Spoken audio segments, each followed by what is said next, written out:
म्हणजे आम्हाला शेती बिती काय नाही, पण अगदी आनंदी कुटुंब आहे आम्ही. समाधानी आहे. हा, पांडुरंगाच्या कृपेने समाधानी आहे. म्हणजे घरी परिस्थिती जेमतेम पण समाधानी. समाधानी. काय रामकृष्ण हरी. रामकृष्ण हरी. वारीच्या प्रत्येक वाटेवरती अशी अनेक सेवा करायला माऊली आपल्याला भेटतील. मी आताच एका आमच्या भागवत काकांसोबत आहे. माऊली, बोला. कशी सेवा आहे, कधीपासून आणि का सुचलं हे? आमच्या वडिलांची 35 वारी झाली, पायी वारी.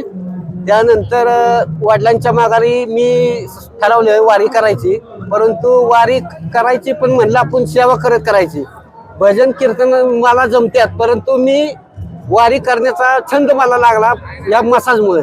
कारण लोकांचे चालून चालून जे पाय दुखतात किंवा कंबर दुखते, मणके दुखतात, अनेक शरीराचे व्याधी असतात, त्यांच्यातून त्यांना मुक्ती करून आपलं आनंद घ्यायचा ह्या वारीचा, एवढाच उद्देश मनात ठेवून मी या वारीची संकल्पना चालू ठेवली. वडिलांच्या नंतर आमची परंपरा कायम आहे आणि ज्यातून मला भरपूर आनंद भेटतो. जे भाविक पैसे देतील ते आपले नाश्ता चहा पाणी खर्च करतो, किंवा मला औषध तेल लागते, महागाच्या वस्तू लागतात, त्यासाठी खर्च होतात. असा फायदा हा उद्देश नसतो माझा ह्या वारीला, फक्त आनंद घ्यायचा हा उद्देश असतो. एवढाच माझा उद्देश आहे.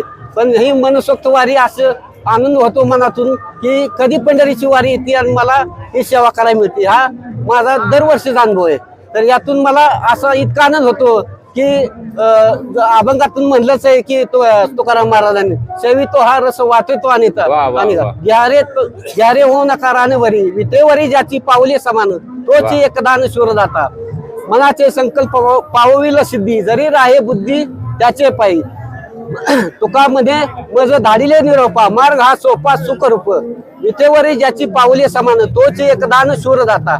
म्हणजे याच अभंगाच्या द्वारेच मी आपली सेवा करण्याचं मला संकल्पना सुचली आणि वारीचा आनंद घेण्याची मला मनापासून तीव्र इच्छा झाली. त्यामुळं मला असं वाटतं की मला हा स्वर्गातलाच आनंद, एक प्रकारे स्वर्गातच असल्यागत वाटतं मला. हे वारी म्हणजे स्वर्गातीच वारी मला वाटते. बाकी भूवैकुंठ हा स्वर्गच मला वाटतोय.